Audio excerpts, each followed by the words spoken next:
Okay, so let me. Oh, wait, hold on. Starting now. Hello, everyone, and welcome. My name is Rachel Gentili. My pronouns are she and her, and I'm a program outreach specialist at OVS, part of the self-proclaimed dream team, if you will. And I just want to say we are so happy to have you here.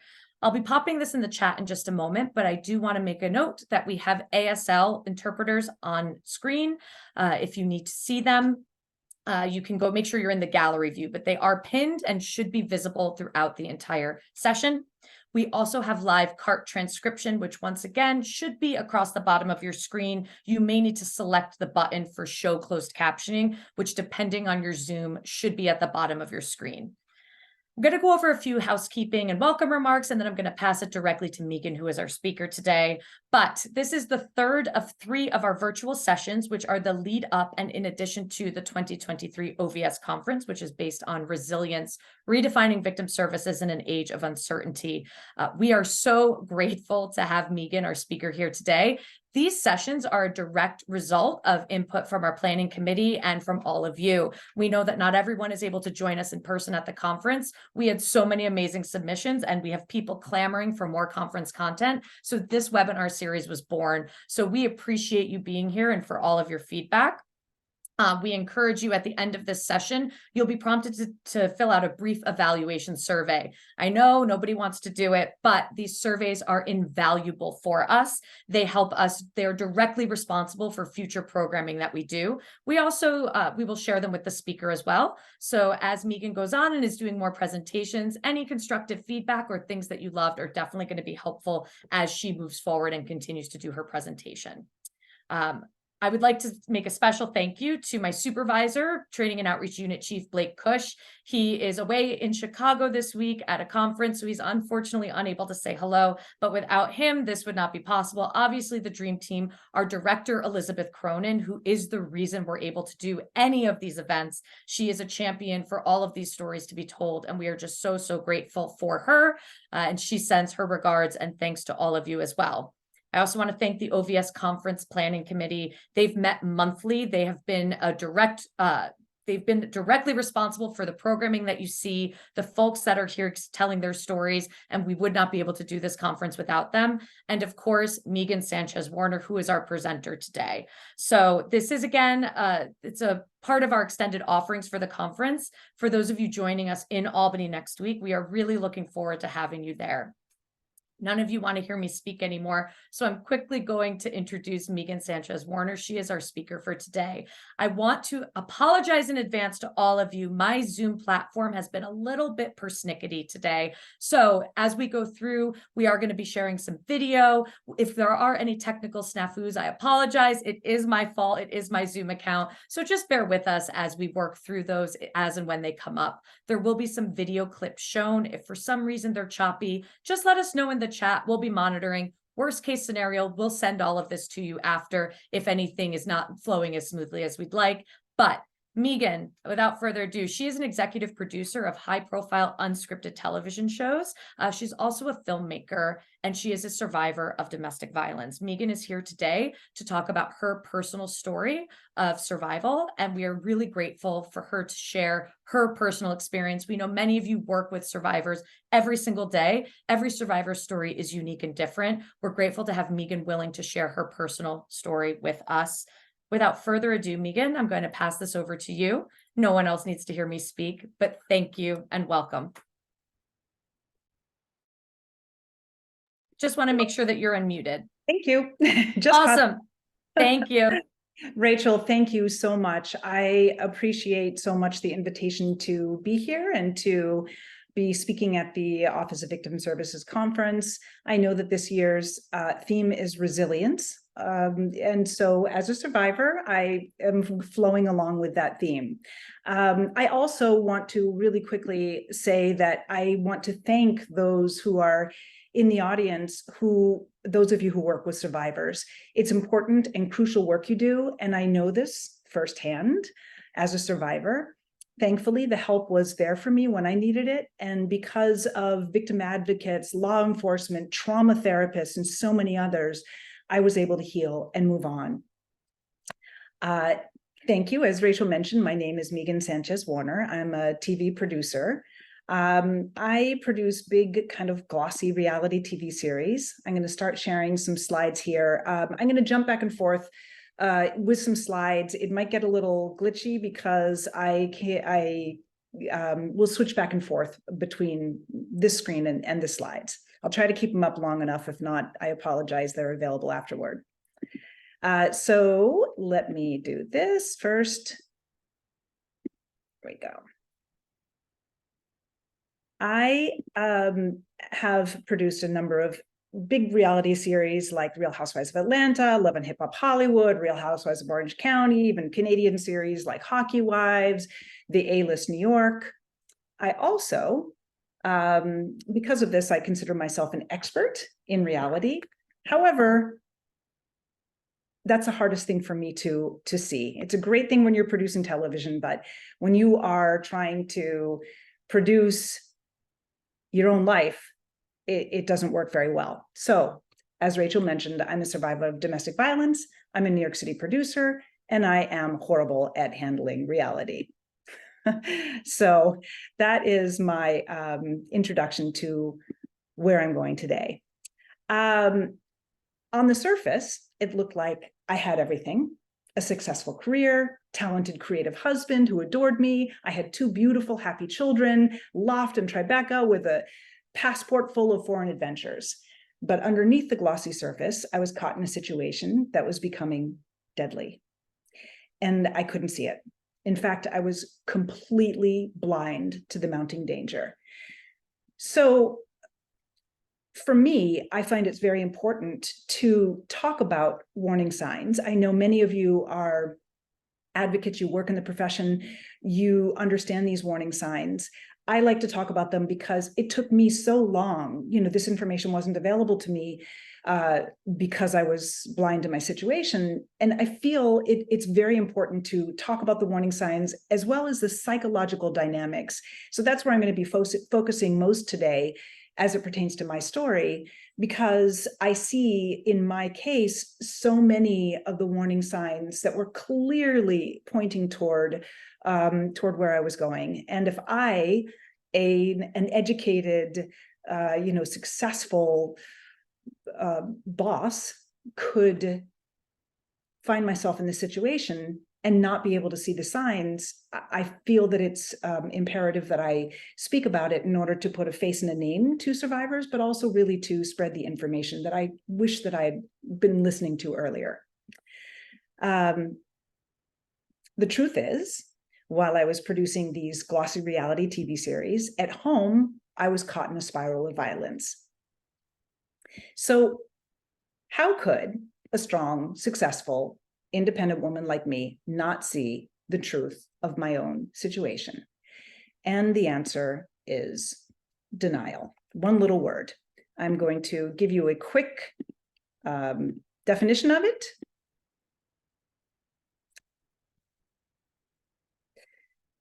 For me, it was denial that kept me silent. It was denial that kept me refusing to act on my own intuition. It was denial that kept me blind to the danger that I was in. And it's a powerful force. Denial has allowed humans to withstand situations to survive, but there's a very dark downside. Denial and domestic violence in particular are a very dangerous combination. Survivors are often asked, and I know everybody hates this question, but why you stayed in an abusive relationship? It's very complicated, and the answer is different for everybody. Some people stay out of fear, some out of financial necessity, and some people stay because they think they don't deserve better. But none of those applied to me. It's not that I was trapped. It's not that I didn't have an option to leave. In fact, I had no intention of it. I wanted the relationship to work, and I wanted to stay married. I wasn't financially dependent. As a successful producer, I actually, for much of our marriage, I made the majority of the money, and I became the breadwinner. I always had the option to leave, but I never chose to, and I never even tried. I stayed in a violent relationship because of my denial. I was in denial about the cycle of it and my ability to change it. I was in serious denial about the danger I was in.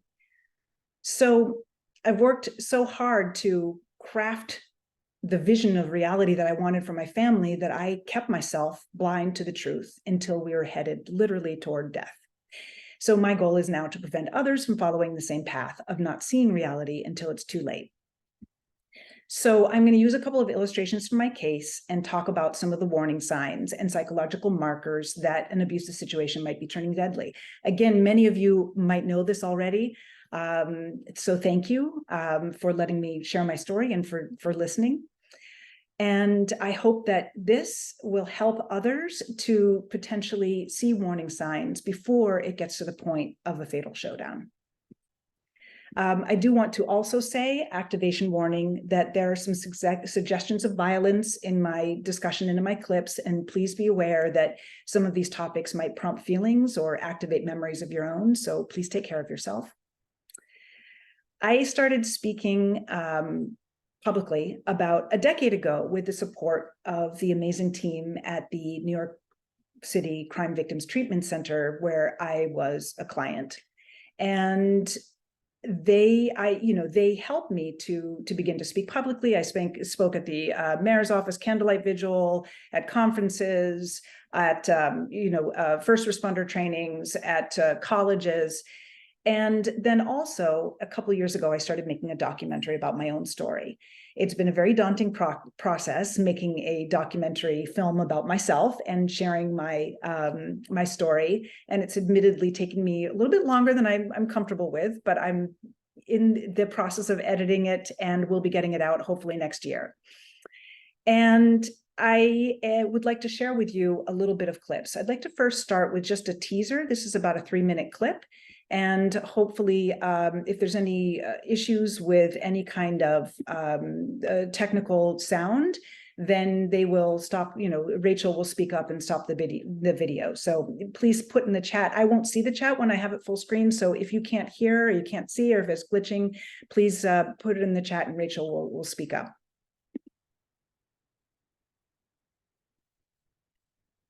Okay, just one moment.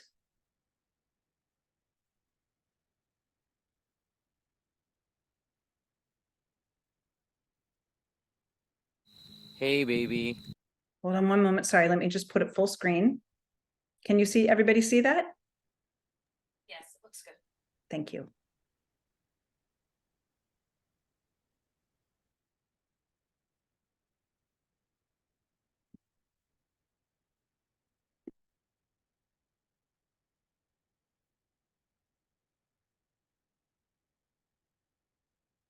Hey, baby.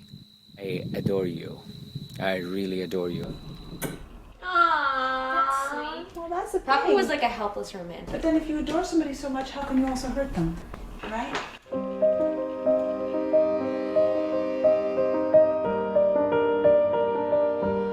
This is a story about love.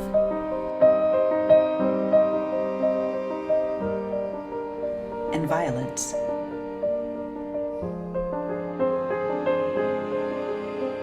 And how the two can't coexist.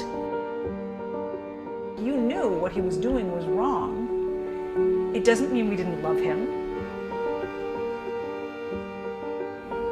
It's only in hindsight do you go back and start looking at all the red flags. My family was caught in the throes of a situation that would have no happy ending. It was an inevitable slide toward death, and I couldn't see it. I had never told a soul, ever, what was going on in my marriage. Everybody knew Leandro as wonderful, sweet, adoring. Everybody said, oh my God, he adored you so much. Nobody ever knew. He could be loving. He could be sweet and wonderful to you. But he thought it was okay to hurt someone he loved. And that's not true. Violence just leads up to terrible things. People, when they do bad things, they get arrested and they go to jail. And I knew what my dad was doing was wrong, so I was like, why don't you just put him in jail? I couldn't comprehend that love had the power to destroy. My babies, I love you so much. I always wanted love to prevail, but I finally had to face it. I took one look in his eye, and I saw a look I'd never seen. And all of a sudden I said, he's gonna kill you.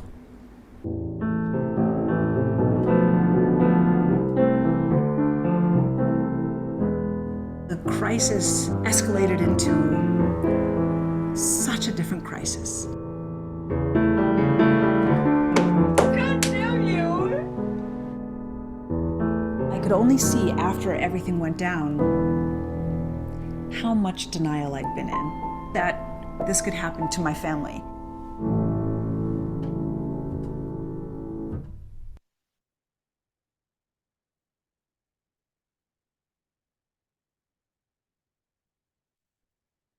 Thank you. So in my film, I asked through the process of it, how did I end up here? Because it caught me so unaware. My situation from the outside didn't point toward abuse initially. In my case, the violence didn't start until many years in my relationship. It was 7 years to be exact. And when hints of violence did appear, they were so subtle that I didn't perceive it as violence, which is part of what kept me in denial. But looking at it carefully, the signs were there all along. As you saw in my clip, my husband adored me. In his eyes, I was the most amazing, smart, talented, beautiful angel he'd ever met. And that's what everybody else saw too. My family, our friends, people at our children's school, my coworkers. He was always holding my hand. He was always telling people how amazing I was. He told me he loved me all the time. He always wanted to be with me. His life quite literally revolved around me and the kids. And I have to say, I loved it. Who doesn't love being adored?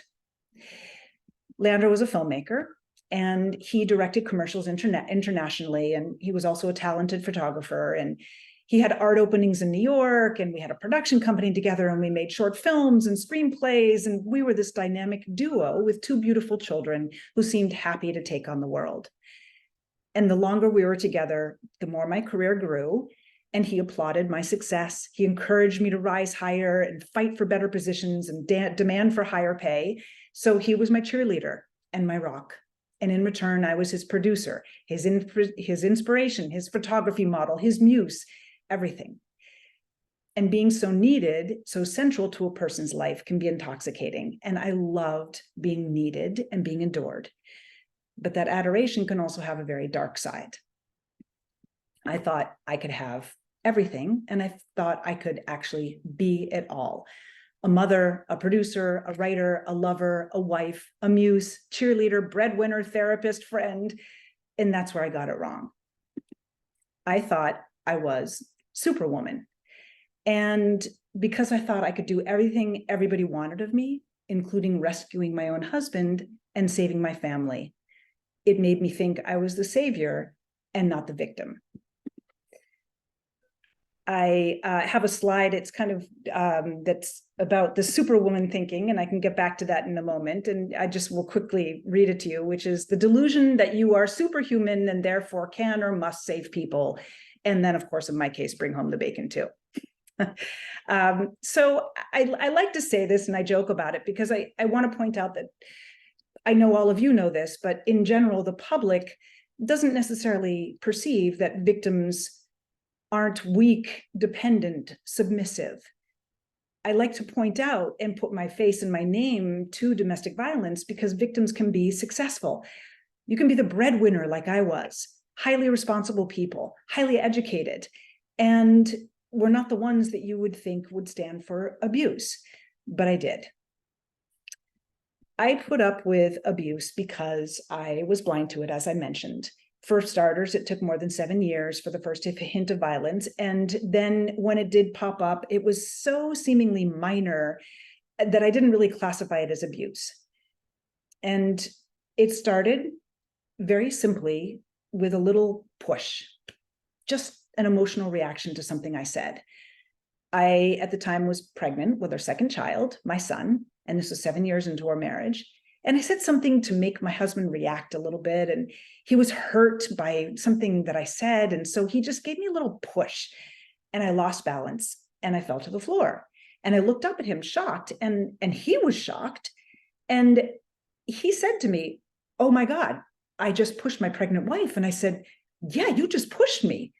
Like, you can't do that." And he actually cried. And he was so shocked, and I was so shocked, that I thought it would never happen again.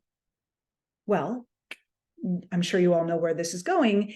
It was a long time later, maybe another 6 months more, maybe even longer. But yes, he eventually pushed me again. And this time it was a little harder. It was, I thought, just an immature reaction, like something a kid would do. And I thought, well, that's not violence, it's just immaturity. And I thought, well, what do you do? I don't know. How do I react? I tell him, don't do it again. But do you call the police for somebody pushing you? No, I didn't. And it sounds reasonable. I mean, who calls the police for a little push? Never in a million years did I see that that was violence. I thought it was aggressive, maybe, but violent? No.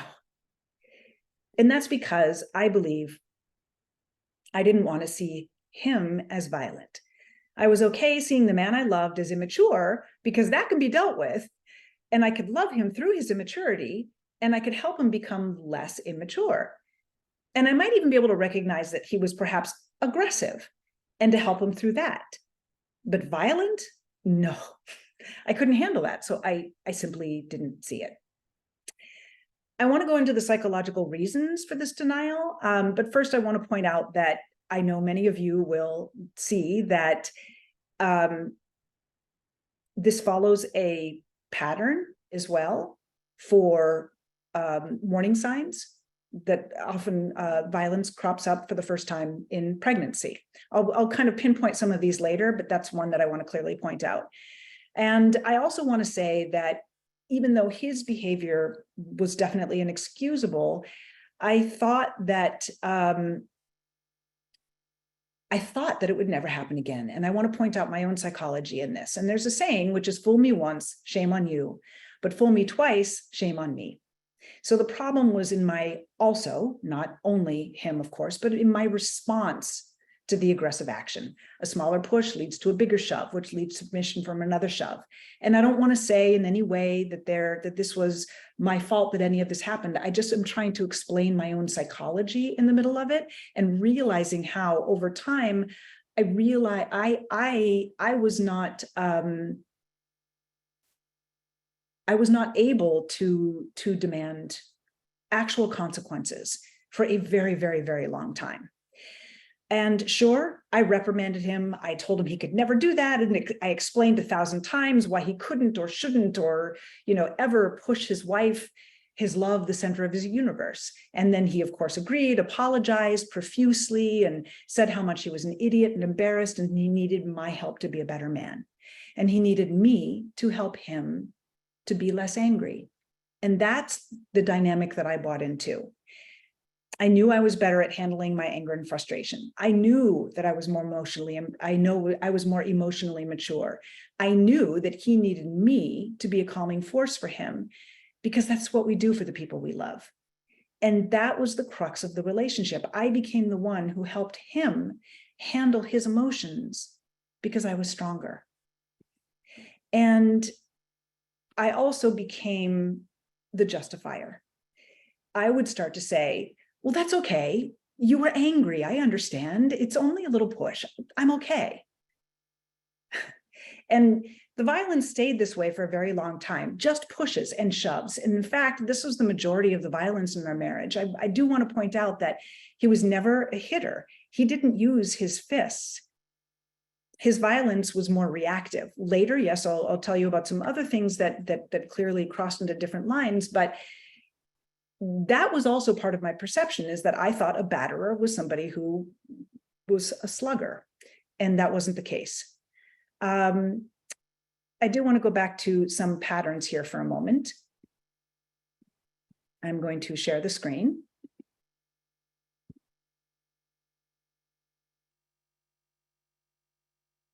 Sorry, pardon me for a moment. I'm just going to jump ahead here. Okay, so warning signs.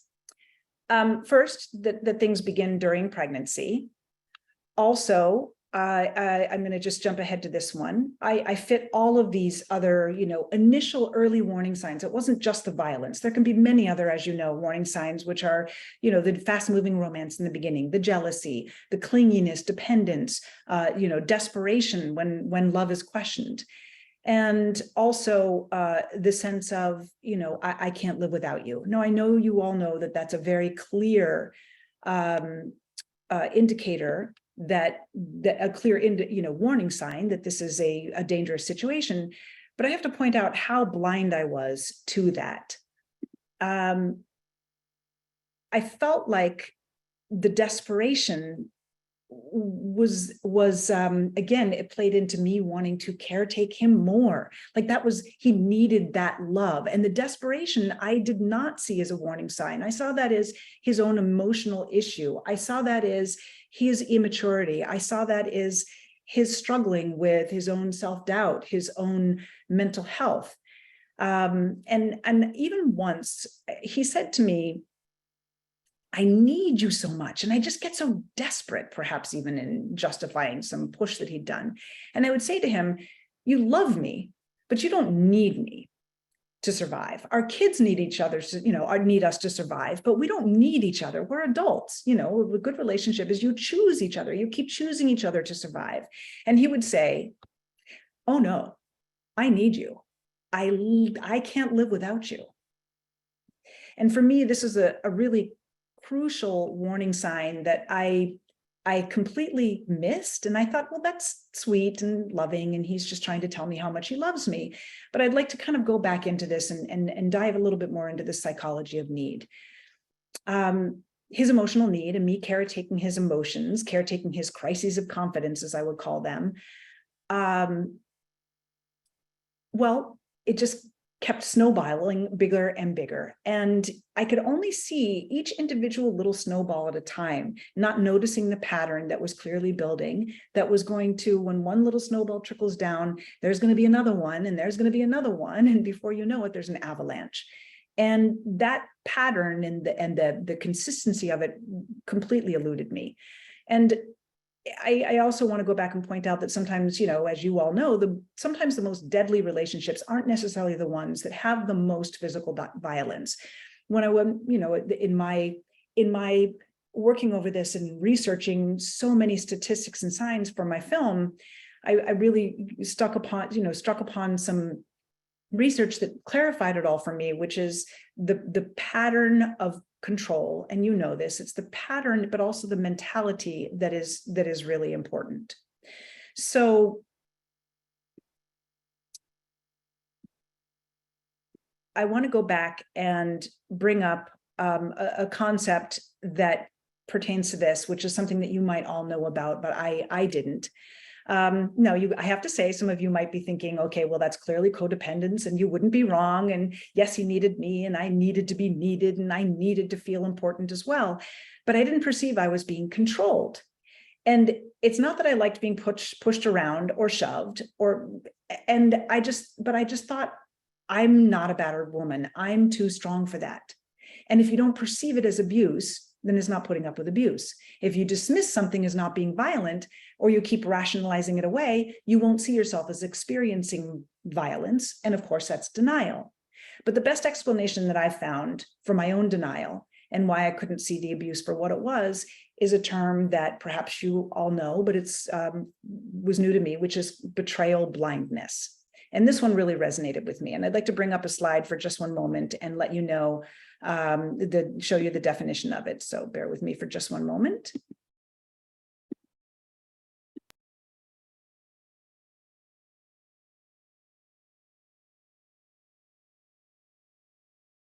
Betrayal blindness is the unawareness, not knowing, and forgetting exhibited by people towards betrayal. Victims, perpetrators, and witnesses may dispel betrayal blindness in order to preserve relationships, institutions, and social systems upon which they depend.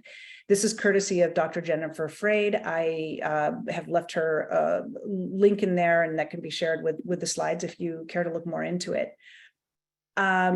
This really appealed to me because I saw in my own case that it wasn't just in my marriage. This has been a pattern for me in my entire life. I'm the youngest of 5 children, and my mother was a stay-at-home parent, and she also had mental health issues. She was hospitalized, medicated, and she was depressed for much of my childhood. And so we were told as kids, you have to take care of your mother. She can't take care of herself. And then eventually my parents' marriage disintegrated. My father moved to another state, and we became her caretaker. And me in particular, being the youngest, I stayed with her the longest.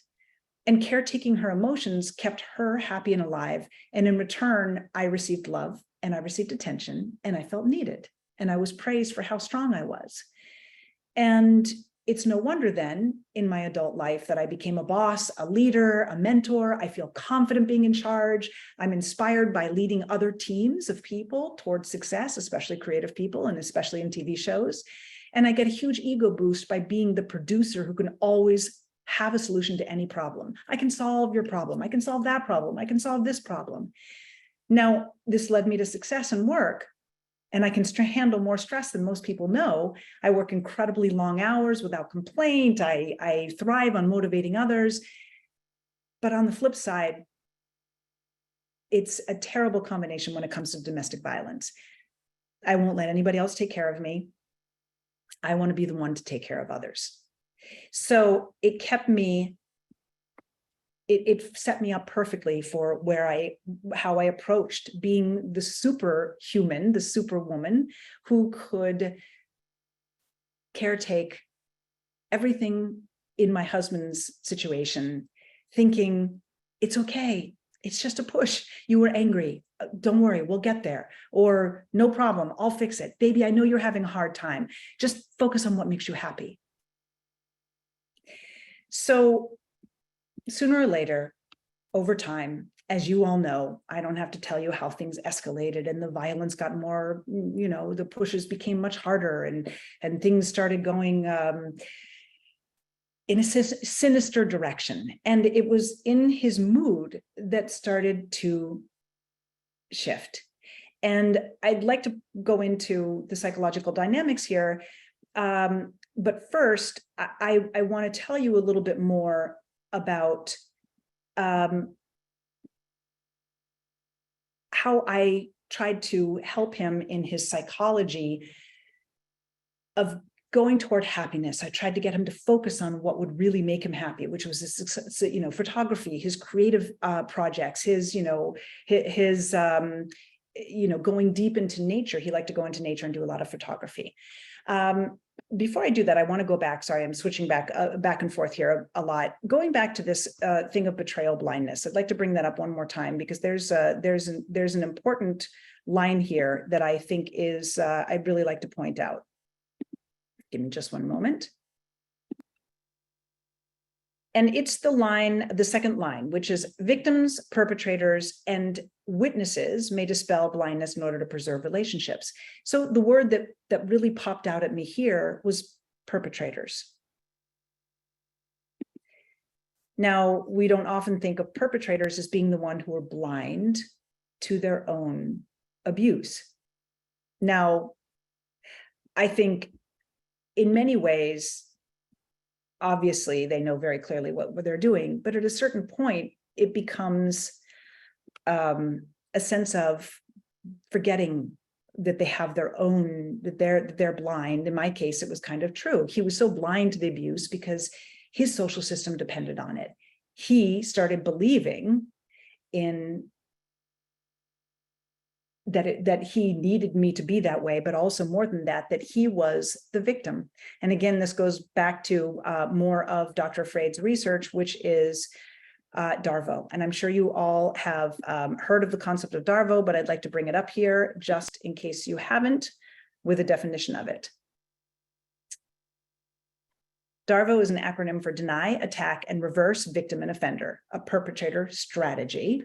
The perpetrator may deny the behavior, attack the individual doing the confronting, and reverse the roles of victim of offender, so that the perpetrator adopts the victim role and accuses the true victim of being the offender.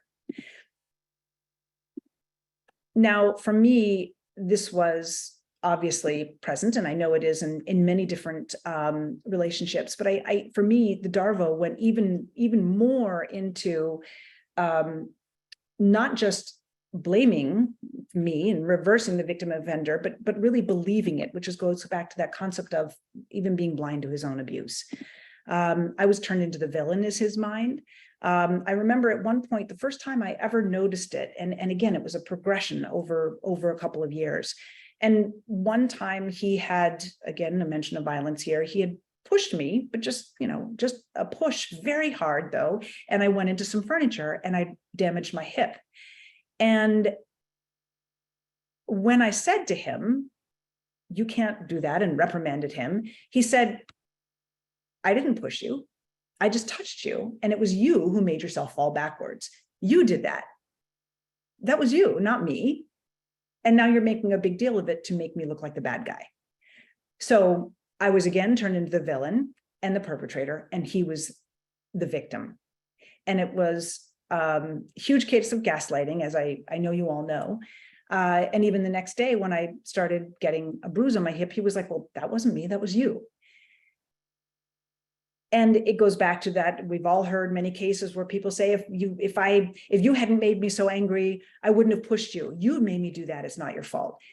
And what surprises me looking back is not just how much I believed that, but how much, and excused it. I didn't believe it, but I excused it. And how much he believed it. And he really began to believe over time that no, you can tell when somebody's trying to gaslight you, but you also can tell when somebody truly believes. And, he really started to believe over time that I was the one who was making him more desperate, because I was I was making him lose control more. I was trying to make him crazy. And over time, it became turning it into that I was the enemy invader almost. And it increased. I do want to point this out only because this was in my case, and I can only talk about my case, of course, a real escalation. And for me, a huge shift in the mentality that led toward a deadly situation. And in that dynamic, his dependence on me and maintaining that dynamic made him, turned him completely into the victim role that he was dependent on in order to keep surviving. And one time, he even, when I was really talking about his psychology, he was like, well, you're trying to hurt me, you're trying to kill me. And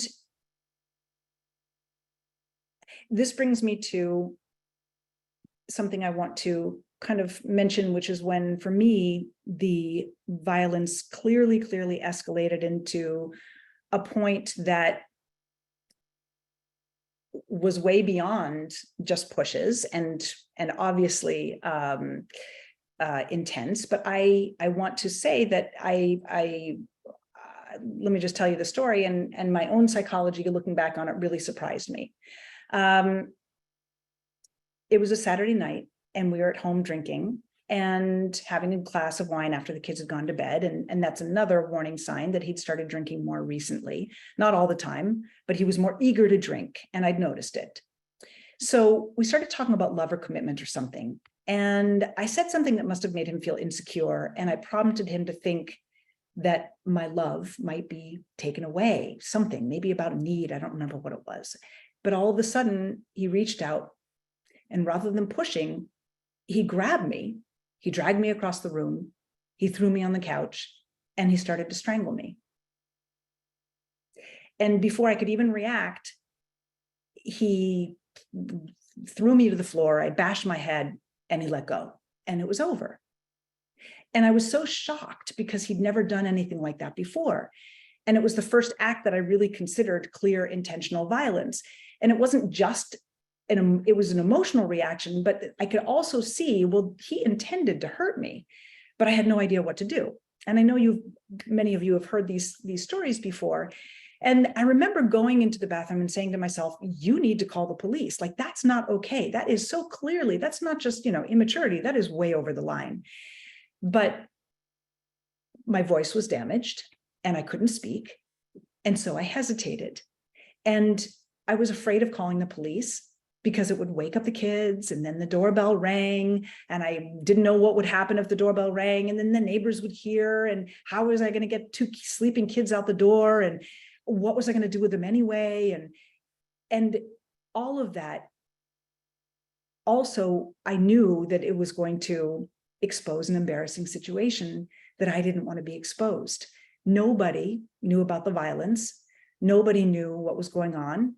And it was my own need to protect my ego, as well as his ego, that kept me silent. And at the time, I was producing big reality TV shows, of course, still, and I was the breadwinner, and I was mortified that I could even let something like this happen to me.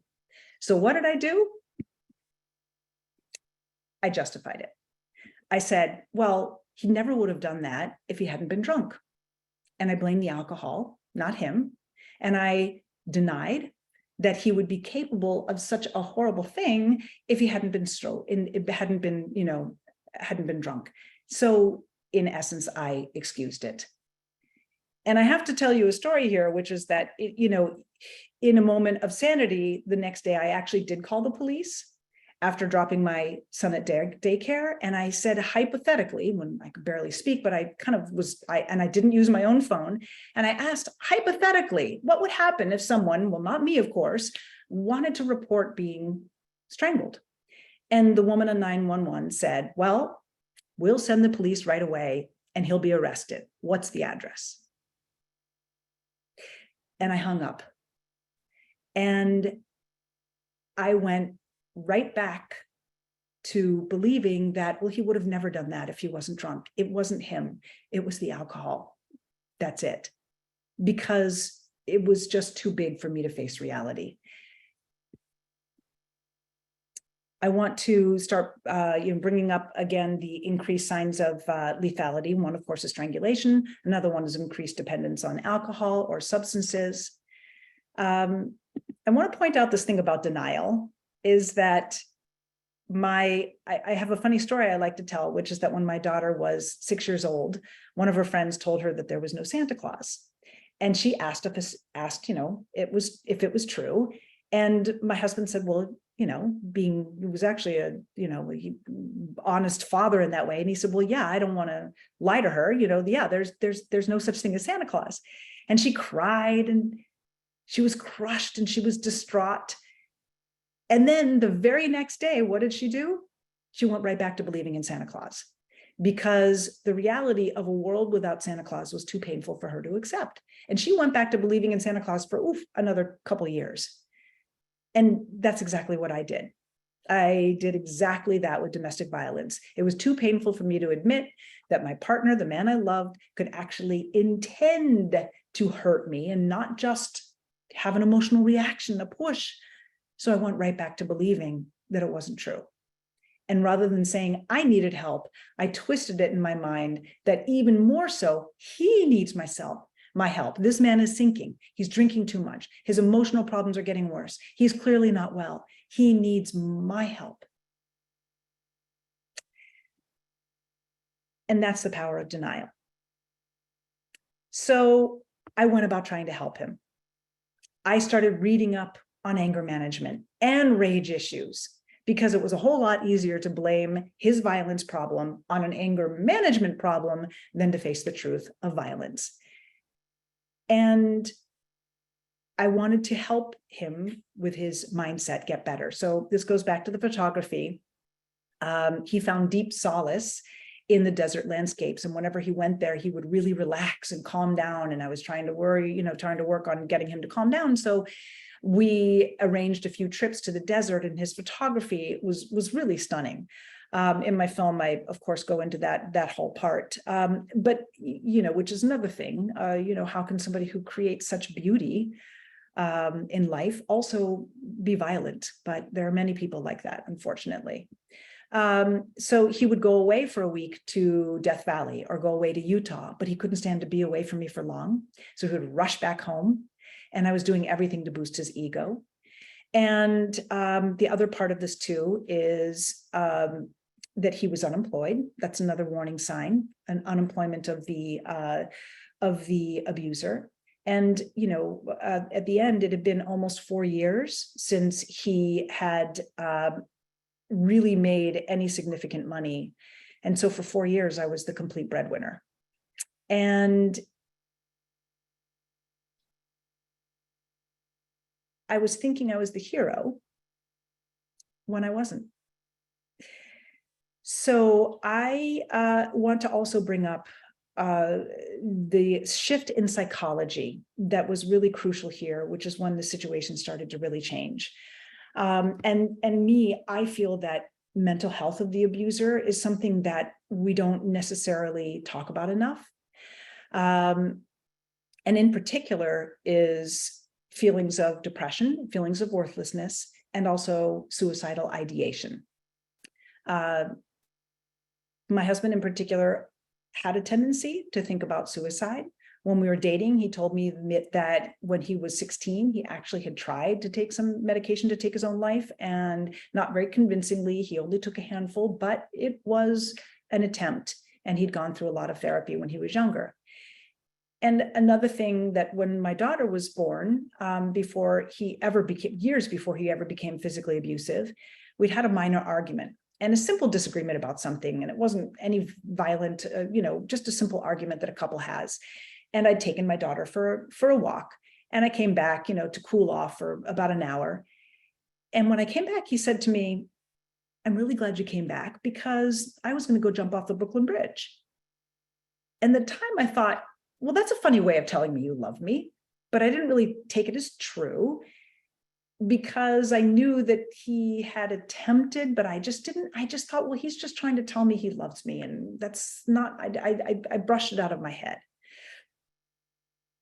But years later, in a simple conversation, when I was, I was potting a plant at one point, and I was talking about something, and I said, hypothetically, if I die, I want to, be cremated and so on and so forth. And he said, "Don't tell me. If you die first, I'll never survive it." And I said, "Yes, you will. We have 2 children. You'll be sad, but of course you'll want to carry on." And he said, "Oh, no. If you die first, I'll kill myself. No question about it. So you better not die." And at the time, I thought, again, he was expressing his profound love for me. And I thought, of course, that's not true, because he will find, find it within him to carry on if, God forbid, I die first. Everybody would, right? But I think that's also a key difference. For him, this psychology was true, and I never believed it. So fast forward a couple of years, he tried to push my family and also his family out of our lives, which is another warning sign. And he wouldn't even speak with his own parents. And his kids and I became, little by little, his entire world, this closed-in psychology. And then the threats started coming. And this is when, for me, as you all know, it's your children who sometimes make you come out of denial and start facing reality. And for me, it was my kids that had, that was my change. I remember there was one day where, again, he'd gone back to, he at this point had only strangled me the once, and he had done a lot of pushes. And I don't mean to minimize it. I just mean, I'm talking about my own brain at the time. And my daughter, we were walking to school one morning, and my son was, he was 4 and my daughter was 8. And my son said, "Well, Mama, why did he push you?" And I just was like, well, because he was angry and this and that. And I started justifying it. And finally, I just said, "You know what? There is no justifying it. There is no valid excuse as to why he could or should or would push me. It was not okay. And he shouldn't be pushing me. And frankly, it's illegal." And my daughter turned to me at 8 years old and said, "Well, Mama, if it's illegal, why don't you call the police? And it was funny because I noticed at that time that my children knew how wrong it was all along. They could see so clearly how scary he was, and I couldn't. And of course, as a parent, it makes me so incredibly sad, but at the same time, it points out that it goes back to that statistic that usually in situations it's the children who prompt the victim to, not usually, I don't want to say that there are situations where this happens every time, but in my case, it certainly was true that the children knocked me out of my own denial. So I'd like to go back to some of the threats, the lethality threats, and again bring up the screen.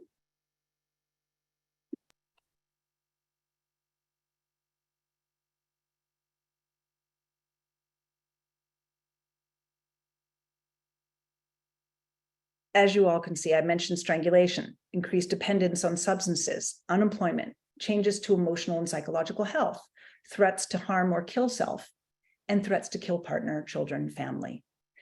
Now, this one seems very obvious and something that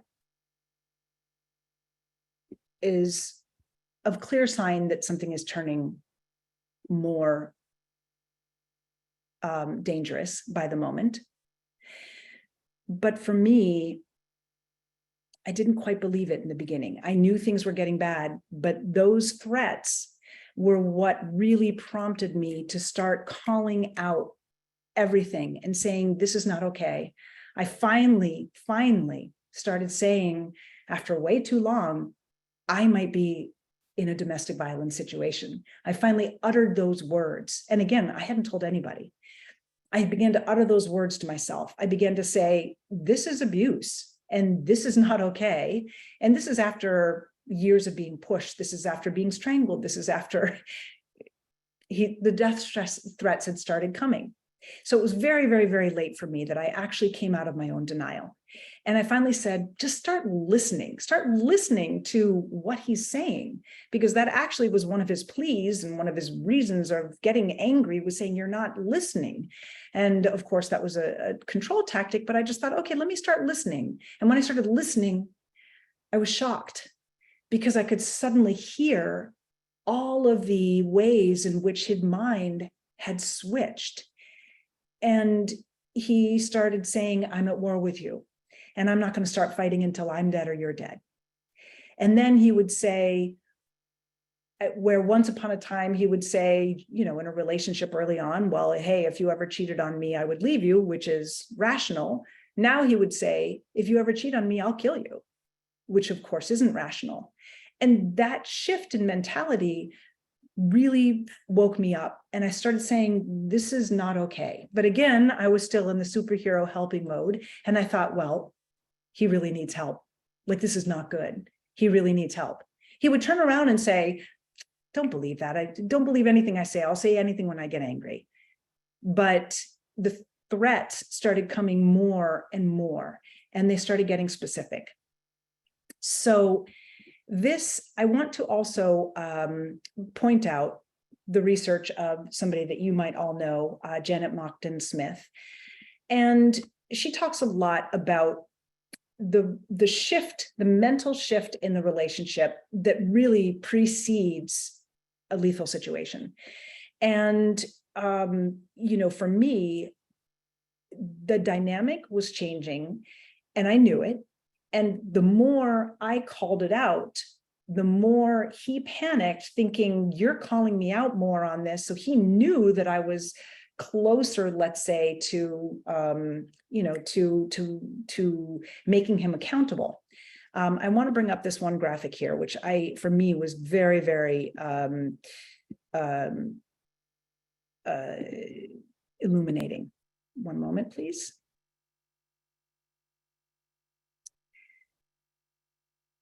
The 8-stage pattern in intimate partner homicides. I'd like to point out part 1 is pre-relationship history, where former partners, by the way, I wouldn't find this out until much later, but that was the case in my husband's situation. He had been accused of domestic violence in another relationship. In the early relationship, it sped up very quickly with early declarations of love. That was absolutely my case: possessiveness, jealousy. 3, relationship. Now, for me, that was 12 years of long relationship dominated by coercive control, usually with some high-risk markers. I'd like to point out here that it doesn't necessarily talk about the amount of violence. It talks about just high-risk markers, and coercive control being a dominating indicator. Then number 4, the triggers. An event occurs which threatens the control of the perpetrator, usually separation or as potential, maybe physical or mental illness or financial problems. And then escalation, an increase in frequency or severity of control tactics like suicide threats, begging, violence, and stalking. And then a change in thinking and planning.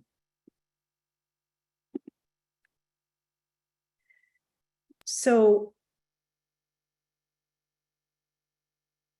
for me, the time between number 4, when the mentality started shifting, was very, very, very, very fast. When I started calling him out on it until everything imploded was weeks, mere weeks. So what happened was, during this time, I'd been trying for a while to, constantly encourage his photography, and he wanted to take a beautiful photography trip to the desert, to the Sahara Desert, and he'd been wanting to do it for a while. So all during this time, we'd already been planning for him to take a trip to Egypt, to the Sahara Desert.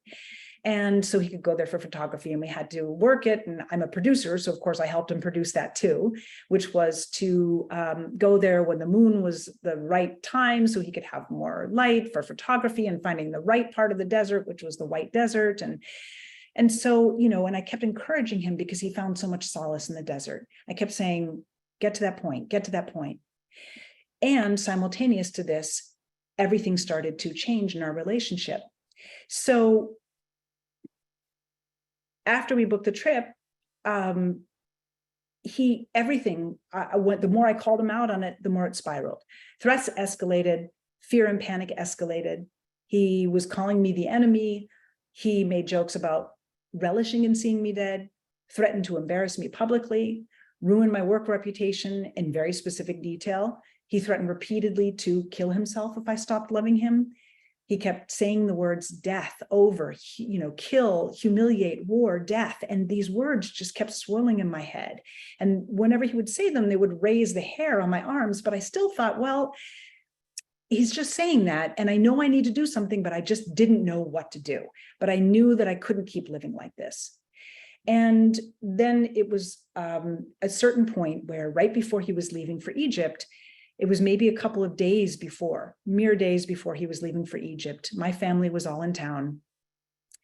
And I knew already that I had to take action, but I kept saying, just get him to Egypt. And right before he left, he had one morning woke up and found that he'd won an international photography award, which was beautiful. And I said, fantastic, let me post it on social media. And that's, I'm so happy for you. And because of his threats to my reputation and my professionalism a couple of days before that, and mind you, this is when I was on hiatus. I was around a little bit more often, which gave me the time because I was on hiatus with Real Housewives of Atlanta. And so I had a contract to produce the new season. So I had a lot riding on it, and I was the sole provider of the family. So when he threatened my reputation and trying to destroy my public image, I had gone in, I had changed all the privacy settings on my Facebook page. He'd started saying very cryptic things about the children. So I started hiding their passports. I mean, it started getting very crazy. I started really thinking, you need a safety plan. You need a safety plan.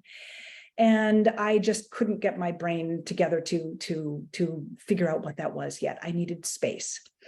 And so I changed the privacy settings on my Facebook page. So when he won the photography award, I said, oh, let me post it. Well, when I posted it, it didn't show up because I changed my settings to just me. And I said, yes, I did post it. Look. And he thought I was lying. And he immediately grabbed my computer, smashed my computer. And that was the time when he threw something at me. It gashed my leg through my pants. And I saw a look in his eye that you saw me talking about in the clip, that I said, something just shifted. And he right now is going to kill you, and he won't even know it. He's so far gone in this moment in his anger. He's going to kill you. And so I'd never done this before. I could always calm him down. I could always get him to say, baby, it's okay. We're good. Calm down. I couldn't. I ran out the door in 3 seconds flat. And I stayed away until my children came back later with a babysitter. And I knew everything. I knew it was dire. By that point, there was no delusion. I knew it was dire. I knew I had to bust open the secrecy. I actually did, start telling my friend. I busted open the secrecy, and I knew we were in a very dire situation. And he left for the trip. So I'd like to go back for one more moment here before I continue. I'm going to play another clip for you. But before I do that, I want to bring up a couple more of the warning signs here.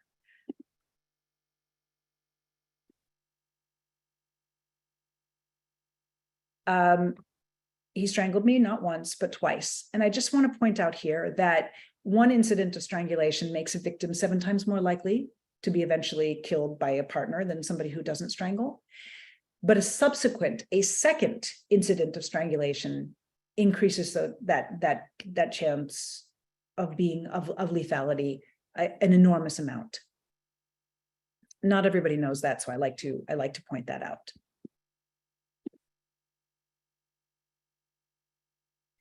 So I'm going to play a clip for you now that you know the whole lead up to it. This one is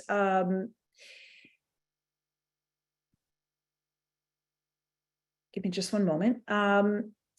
This one is a little bit longer. If you can't hear it, please let me know.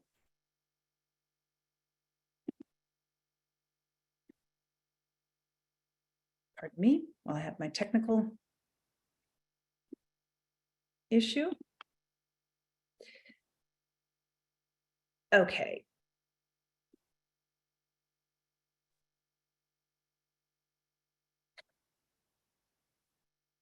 Pardon me, just one moment.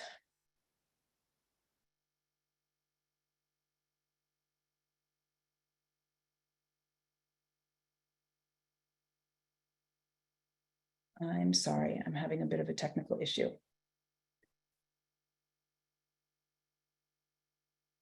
Just one second. Thank you so much. I'm almost there. While you're doing that, Megan, I'm seeing a few comments in the chat just about some housekeeping. Yes, we did share the slides. I'll be happy to share them again at the end of this. Also, we'll send an email to all attendees, so kind of confirming, saying this email confirms you attended. We'll have the links there where you can get the slides, you can view the recording of this, etc.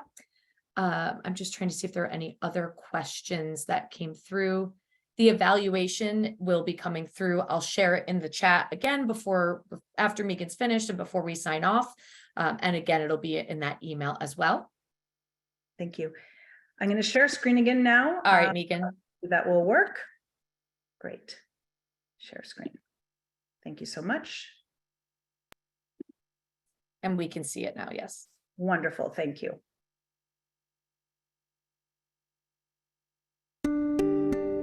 His phrase that he said more than a few times was, I'm at war with you, and I'm not going to stop fighting until I'm dead or you're dead. I kept reinforcing, you have to change because you're going to end up killing me, and you're only setting our children up for a future of of repeating the pattern, because they will repeat what they see. And I said, I just can't fathom that my little 8-year-old daughter will grow up to perhaps one day be abused herself if she keeps watching this, or God forbid, that sweet little 4-year-old boy will grow up to be a batterer himself. I said, do you want that for your children? And he would say one day, yes, you're right. And then he would turn around the next day and say, you're evil and responsible for ruining my life.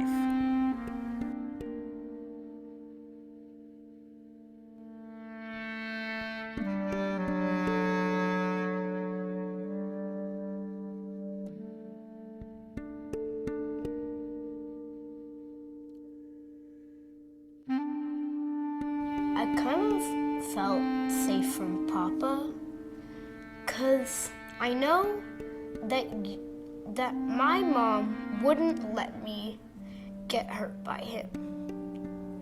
She would protect me and she wouldn't let me get hurt. But it's also a bad thing, because in return, he hurt her. And I hated that.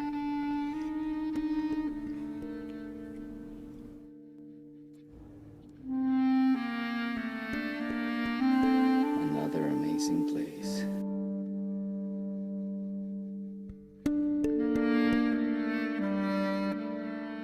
He was in heaven in the Sahara, and we were in touch with him a little bit, but then he had a few days where he would be out of touch, and I remember he left, and it took me a couple days to just wind down enough, and I kept having this sense, you have to deal with this.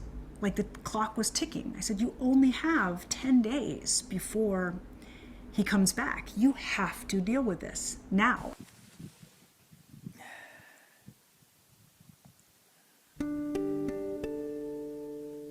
I started researching everything I could. What do I do? All the sites were saying you have to have your safety plan. A couple weeks earlier, I had already hid our children's passports from him because he told me, I'm going to take away your children so that you'll never see them again. And I thought, I'm going to hide the passports just in case. Again, they were all vague threats in a fight. But you never know. I kept thinking, he's just saying that. There's this thing about hope. You keep hoping against hope that this situation isn't as dire as you think it's going to be. That's our survival instincts. And my instinct was to keep trying to change the situation, keep trying to change the dynamic. But if somebody says over and over again that they're going to kill you, that they're going to destroy you, well, you better at some point believe it.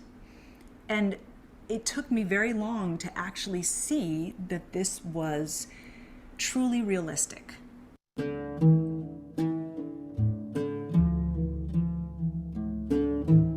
Crescendo. The more I protected myself and the more scared I was, the more he knew that I was closer to leaving. The more violent he became, the more insane it became, the more he cracked, and then the more afraid I became. So it was a big self-feeding frenzy. Started this morning, photography, wrapped up, and now traveling deeper into the Sahara. It was during this time while he was gone, I started looking at the safety plans, I started looking at everything, and I said, I don't want to flee. I don't want to flee. I considered it. I considered packing up the kids and getting another apartment right then and there and going somewhere else. And I said, I don't want that. I want our family to be whole again. And I still thought at that point, erroneously, that it was possible. Sahara. Initially, my idea was to get him forced into a batterer's treatment program. My friend Wisconsin, when I told her everything on the phone, she said, it might not work. He might not get better. But you can't keep living in this situation. If he doesn't get better, if he doesn't agree to change, if he doesn't take on change, there is no hope.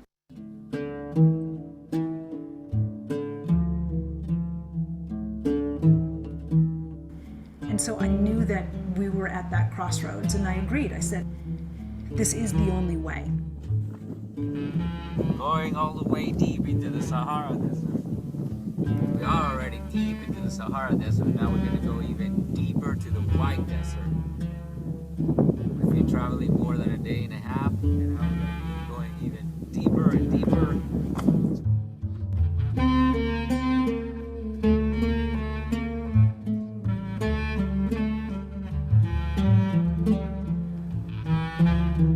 I was going to go into family court. I'd actually gone in there, gotten some paperwork from Safe Horizons, and I figured that I don't have any proof. I never have filed a police report. I called 911 once, but I never actually filed anything, never gave them my, my information. So there's no proof. So it's his word against mine. And I said, you need some record, you need some proof. So I decided to go down to the police station and to file my first ever incident report. And I was terrified. I was terrified. I went to the Tribeca precinct. I lived downtown Manhattan and went to, schwanky Tribeca precinct 1. And I walked up to the officer who was there at the desk, Officer Sanzari, and I told him I want to file an incident report on domestic violence. And he kept saying to me, "You're terrified, aren't you?" I said, "Yeah, I'm terrified." I told him what's going to happen. He said, "Well, he's going to be arrested."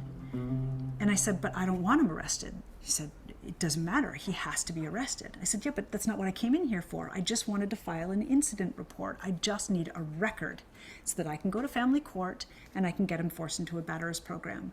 And he said, "That's not an option. When you file a police report, it's now in the police hands." And I remember I started saying, "But then I don't want this." And he said, "But it's you, why don't you want this? Why don't you want him to be held accountable for his actions?" And I said, "Yeah, but arrest isn't the way to do it. I want him in a treatment program." And he kept saying to me, "This is like Stockholm syndrome. You're protecting the person who's hurt you over and over again. Why?" I was still protecting him. I was still protecting him. Love doesn't go away. It stays even when the times can get very bad. I'm thinking to you again, my baby, for another time in life. You make me have the most impressive, important time that I've ever experienced.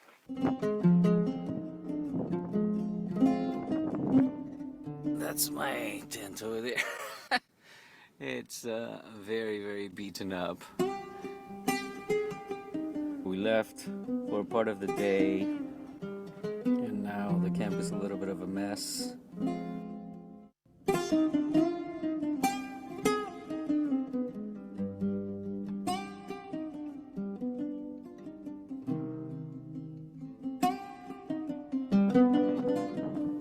I dare anyone to tell me that there's anything better or more majestic and perfect than nature.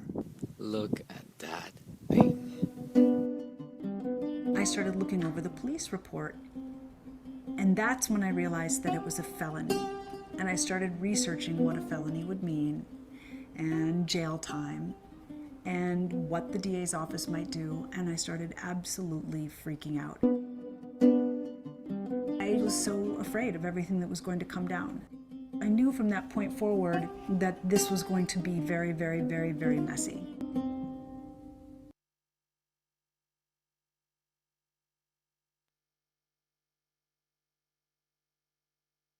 So I do want to mention that what surprises me over and over again, even when I watch this myself, is how long the denial lasted for me. It kept lasting and lasting and lasting, and it just was so persistent. And of course, that's why I call my film River of Denial, because it lasted so long. I also want to point out that one of the reasons in my film why I include so much of him is I really go actually in the film. I don't have the time here to show it, but I go more into his psychology and the need of me and how he's away on trips and needs to be with me. And, you really get more of a psychological perspective of him. And I find that is going to be, and I would like to hear, comments on this as to, seeing his perspective, I feel can be potentially very illuminating. And I think I'm in a unique position, not only as a filmmaker, but also having, a husband who filmed all of his own trips and a lot of his own psychology, to be able to show this, on film. So I want to just kind of tell you quickly in this, by the way, this denial thing, I remember when I first started going into survivors groups at the Crime Victim Treatment Center, my counselor was saying, I really want you to meet somebody. And she was a successful lawyer, educated. And what struck me about her case is how similar her attitude had been to mine. Her husband, a veteran, had told her, I'm going to kill you. And she didn't believe it. She thought, he's just saying that. He's just joking. He's telling a sick joke. And he said it over and over again. He's trying to scare me. And she never believed it until the day she was staring down the barrel of a shotgun. So I know that I'm not the only one who deals with this denial so much. And I feel like I want to really illuminate why it's so prevalent. So for me, this brings me to my story's conclusion.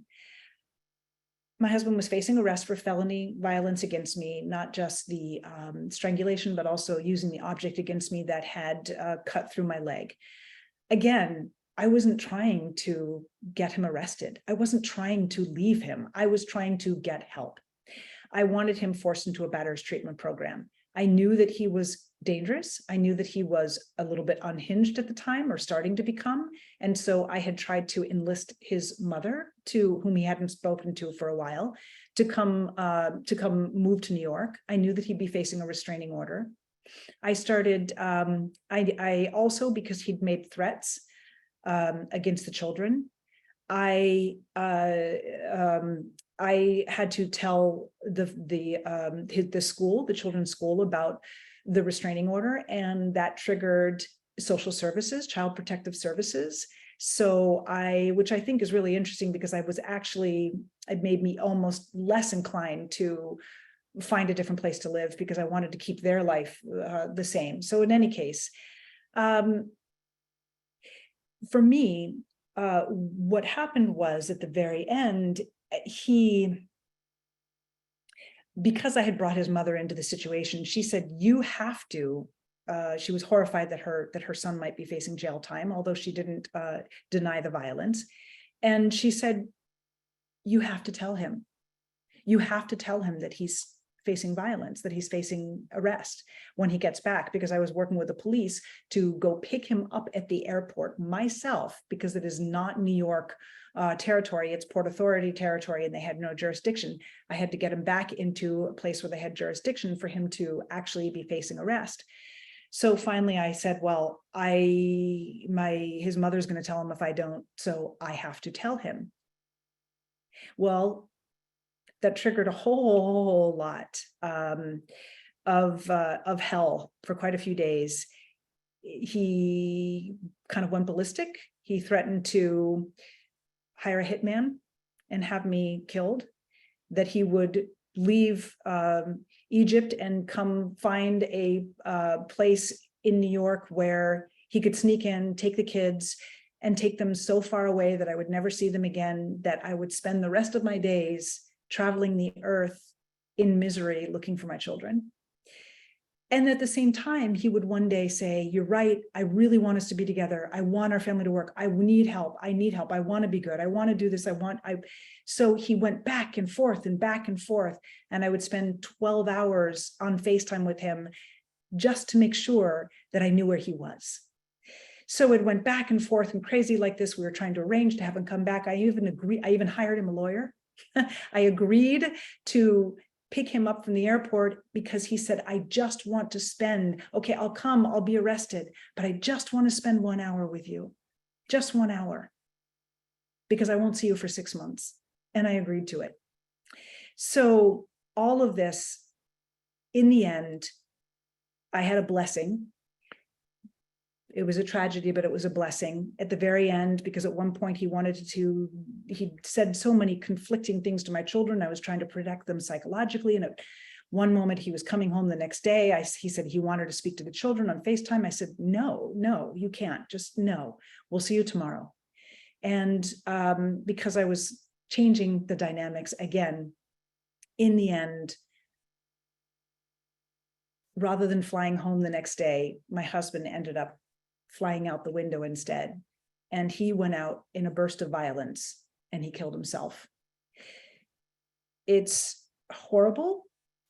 However, I'm sure you are all well aware, I'm so incredibly fortunate that he didn't have access to me at the time when all of this was going down. If I would have picked him up from the airport, if he had been arrested when he came from New York, if his mother hadn't said, you have to tell him, I probably wouldn't be here. He absolutely would have taken me out, and he's probably would have taken the children out too. So this is why I tell my story, because I feel fortunate that so many people lose their lives in this exact type of situation, and they don't live to tell the story. And they don't live to tell of all the warning signs that preceded. That's why a lot of these studies are all after homicide has happened. And I also tell my story because suicide and suicidality of the abuser is such a warning sign, is such an intense warning sign and predictor of lethality that for me, I feel it's really important to talk about. I do want to bring up another graphic here, which is going back to the work of Janet Mockton-Smith. And I know we're running low on time here, so I'm just going to go very quickly with it. While you pull that up, we can stay on a few minutes Okay. if you need to finish up. So please take the time that you need. Okay, great. This one right here, this is again courtesy of Janet Mockton-Smith, and I have her link in here. I want to point out that this is intimate partner violence versus intimate partner homicide. Of course, we know that owning a gun is a huge risk factor in homicide. But I want to point out the third thing, which is offenders' suicidality or homicidal intent. Suicidality exponentially escalates, threats to kill themselves or to harm themselves in addition to killing the others. That alone, violence and history of violence isn't as strong of a predictor in lethal cases as suicidal or homicidal intent, expressed homicidal or suicidal intent is. So I like to share these statistics in order to try to help spread the word so that others of you who might be working with people, so that they can clearly get that information, in particular about homicidal intent. I also want to point out again really quickly the risk factors of lethality. Let me just share the screen one more time so I can bring those up again. Right here. And looking at change in thinking, feelings of revenge, humiliation, injustice. Once I put my husband on knowing that he was going to be held accountable, thinking that he'd have to do jail time, that's when everything started to change. And I have to, to say also, going back to the Darvo, going back to, to all of this, he not only went out in his own burst of violence, but he arranged it so that he publicly told all of our friends that it was my fault, that I had betrayed him, that I had abused him. He changed his, Facebook posting to divorced right beforehand, and this is all within a couple of hours. And when he knew he was doing this, and he also told the Egyptian hotel that it was my fault and that I had, because of a betrayal. In any case, it prompted when I went over to Egypt to pick up his body, I was under investigation for his death. So the planning was all there. He had planned in there. He'd already been making plans of how to get me back. I don't have actual full proof, but I have full conviction that he had been planning to get me back when he was getting me alone. That I'm convinced he was planning to kill me at that point. So I know that I've gone long in my time and I haven't left a whole lot in terms of question and answer. I do have a danger assessment tool that I will share as well in the in the presentation. I can just leave it for you quickly right here, which is danger assessment. I know you all know it. I just like to point out really quickly, dangerassessment.org. They have a really great tool there. They have 20 tools, 20 questions. And, at the time, I also had taken the same questions at the police station. And this is before I fully believed that, my situation was as dire as it was. And I think out of, I think that was 10 questions. And I think I had 9 out of 10 yeses. Everything except for, is there a gun present in the home? So, I feel that those tools are very, very, very useful in helping people who are currently going through a situation to kind of really get to see how dire is your situation potentially. I thank you so much. I thank you for bearing with me. I know you all know a lot of this information, so thank you for letting me share my story. And I know we only have a couple minutes left. So Rachel, I would hand it back over to you. Sure, Megan, thank you. I have been monitoring the chat and an overwhelming, I'm going to summarize for everyone in the chat. Thank you. Your story is moving. It's harrowing. It's important. And there's not one person that's in this chat and on this seminar that isn't grateful for your strength and your resilience and being able to tell this story. I think more than one of us are choked up. We are so glad that you and your family are safe. And we are just very grateful. I'm staying on just a few minutes. There's a lot of thank yous. If there are any specific questions, feel free to ask those. One that did come up a few times, the documentary is called River of Denial, and it is not yet out. Am I correct, Megan? That is correct. I wish it would be out so far, but these things are a little challenging to put out in the world. In the slides, she does link to the clips that she showed, and that link, it's to her website. So if you want to stay up to date on when things are moving on that or are able to be viewed, I'm sure that would be the place. Megan, is that correct? That is correct. Okay. So, and I think it was River of Denial, and I can type it in here. What is the website? Riverdenial.com. Denial.com. I'll put it right there. Awesome.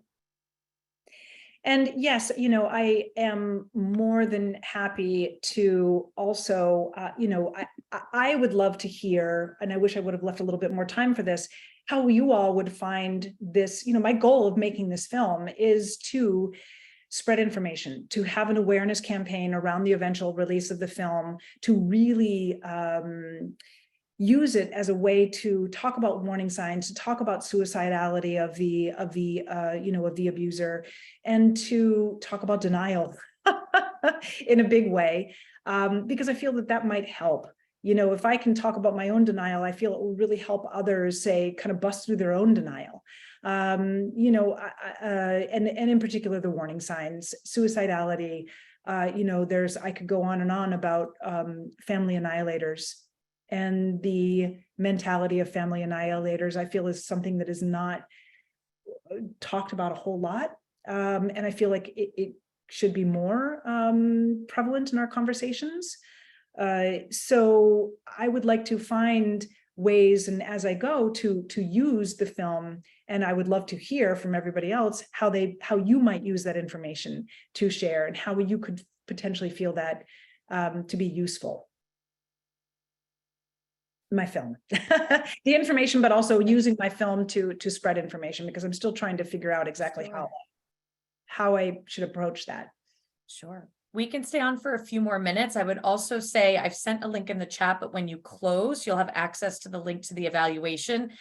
Please share your thoughts, but also if you have any answers for Megan, put them in there. If you want to connect or anything like that, we'll share the evaluations with her so that she can go through. And if there's any useful nuggets for her as she embarks on this journey to continue to tell this story that is obviously so personal, I'm sure she would welcome it. I'm also going to create on VAP Connect, which is our advocate forum. I'll create a thread for this session. So if anybody wants to connect there, you're more than welcome. But Megan also did share her LinkedIn profile. And if you want to connect with her there, that's another excellent opportunity. I'm going to look in the chat a little bit, Megan. Again, as folks are jumping off, we'll stay on a few more minutes. I'll see if anything else comes up, but forgive me, you'll hear more of my voice. I'm going to read some of these comments that are coming through, if that's okay. One of our attendees said maybe pair the release with a National Day of Action and or a conference focused on domestic violence, maybe even National Crime Victims' Rights Week. Many people say your story is especially impactful given your professional experience. I'm just trying to see. They hope it plays at the Tribeca Film Festival and many others. They're hoping to see it. There's some comments that are really beautiful. The normalization of protecting yourself from an abuser, despite maybe air quote knowing better, right? You know, I'm scrolling. Many people said they could see themselves. Many people said that they do this work every day. They learn more from hearing you than they would maybe from hearing someone else. So they're grateful to have this perspective. October is Domestic Violence Awareness Month. They said that would be a great way. The Sundance Film Festival, folks are saying. Yeah, I mean, you know, I don't know if I'll have my film out. Ideally, I would put it, it's not going to be out by October, just because distribution takes a while and all of this, but I would love to find, you know, hit me up on LinkedIn and, you know, find ways that this could be useful to get out there. Because I intend to do an entire awareness campaign surrounding the eventual release of the film. And I'd like to take it around to locations or, you know, wherever it might be useful. That's amazing. I see that even as creating talkbacks about it, because what I'm even seeing here, yes, we're in a group of people that are working with or are affected by this, but just the conversation that is being pulled, this is a real story. This makes it very real. We have someone who's a forensic nurse. They want to share the knowledge that you shared with their patients. So you're directly affecting people by doing this. And it's wonderful. The Hamptons Film Festival, people know a lot about film festivals, and I love this. I'm learning a bit too. So again, keep those notes coming. You know, we know that we're over time. We're going to let people get back to their day. Megan, if you could stay on for just a moment, but we'll follow up with an email, the LinkedIn, please connect. And folks would love to see this in long form and a short form. Great training, educating officers on working with survivors. So that might be another way to make something that's a bit smaller that people could use. So Netflix, people are dreaming big and I love it. And it's great. Yeah. So, but absolutely. With that being said, Megan, if you can hang tight for just a moment, I'm going to formally close this webinar. I want to thank you all for your comments. It's been beautiful for me to read them. And, you know, Megan, I speak for everyone when we say thank you. We say we're happy you're safe, and we say your strength, we feel it. And it is absolutely such an important story to tell. Well, thank you. And again, I want to thank all of you for the work you do, because as I mentioned here and as you saw in my film, I relied on so many people who work in the field of domestic violence. And that's something that I'm actually moving into, is advocacy. And, you know, and it's so crucial. It's so crucial. And I thank you for the work you do. Thank you. All right, folks, we're going to start to close this out. Again, bear with us for a minute. I'm going to mute myself. We can stop ASL and CART transcription, and we'll be signing off.